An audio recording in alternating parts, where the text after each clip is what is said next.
And now we're just going to get into our next one. We're going to throw it over to our own Game Boy. His name is Ralph, and he's going to hit you up with some, ranking the games of the year here.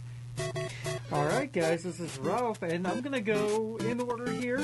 March was obviously the biggest thing. We got the Nintendo Switch, The Legend of Zelda Breath of the Wild, and personally, one of my favorites of the month was Yooka-Laylee. Now this was made by some of the same people who brought us Banjo-Kazooie for the Nintendo 64, which is considered a classic now.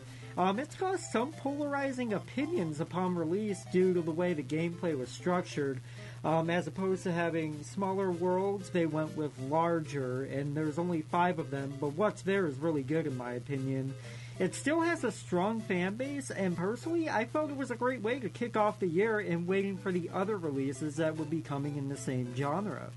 In April, we got Wonder Boy the Dragon's Trap. Now, this is something you Sega fans will probably like. It's an incredibly faithful recreation of a little-known but fantastic Sega Master System game from 1989.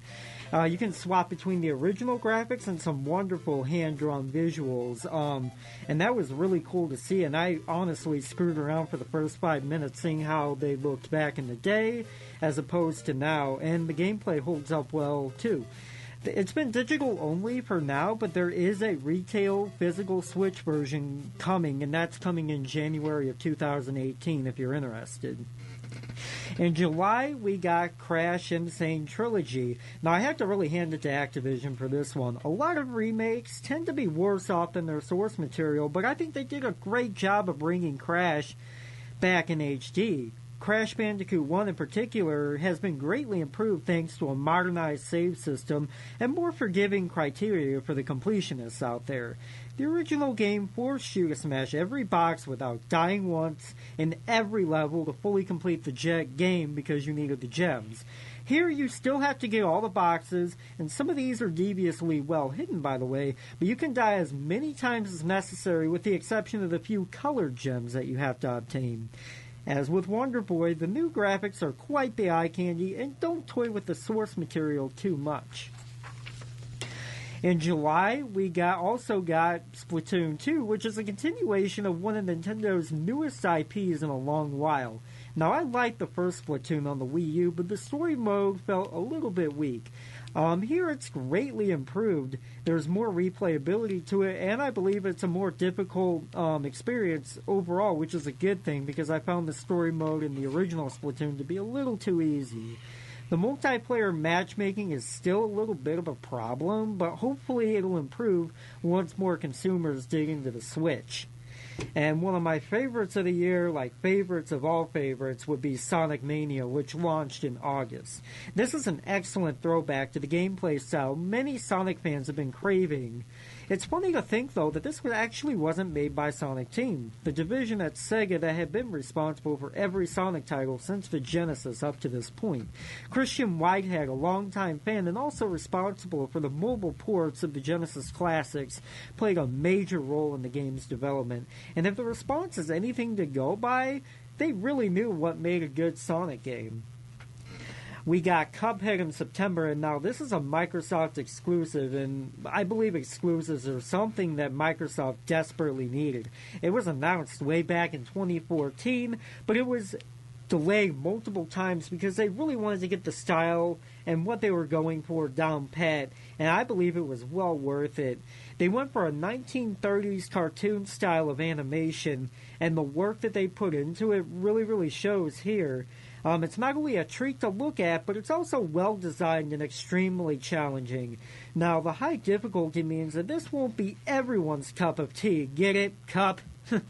Sorry, I make bad puns, people. But fans of games like Mega Man, Contra, and Metal Slug will definitely do well to check into this one. And what's special about this one in general, the game managed to hit over 1 million sales between its PC and Xbox One ports in just 2 weeks, and this is impressive for an independently developed game. And last but certainly not least, we got Super Mario Odyssey in October. This is one I went to the midnight launch for.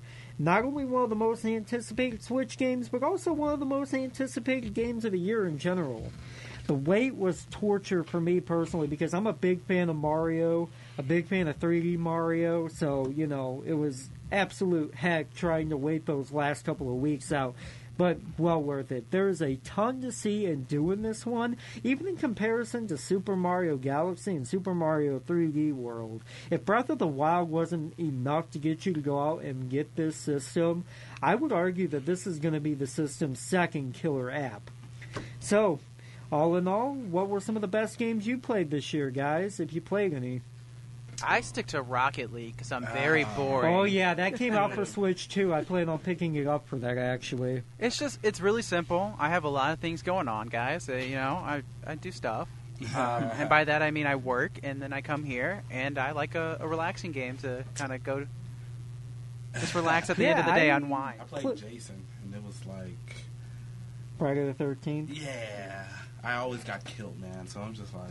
I'm waiting for them to drop the single player so I'll know what I'm doing before I hop in online. That's my biggest pet peeve with multiplayer games. Like, let me get used to it first before just throwing me in. Yeah, like, because whoever my partners was, it was just like... I just wanted to quit.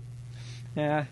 It was cool, though. And I also played 2K this year. So. Fair on. Yeah. Well, my game that I play constantly is NBA 2K18 because I work a lot, so that's the only game I really play. Yeah. Yeah, what team are you going with, Chris? Well, my favorite team is the Bulls. I mean, they're not doing good, you know, where they need to tank and stuff so they could get the number one first draft pick, but that's my main team, though. It's the Warriors. Yeah, it's the Warriors all the way, at my guys. shirt, man. Okay. Well, I think Dalton, I'm look at alone the shirt, because man. I'm not a game person. Look at the so. shirt what I have on today, Dalton.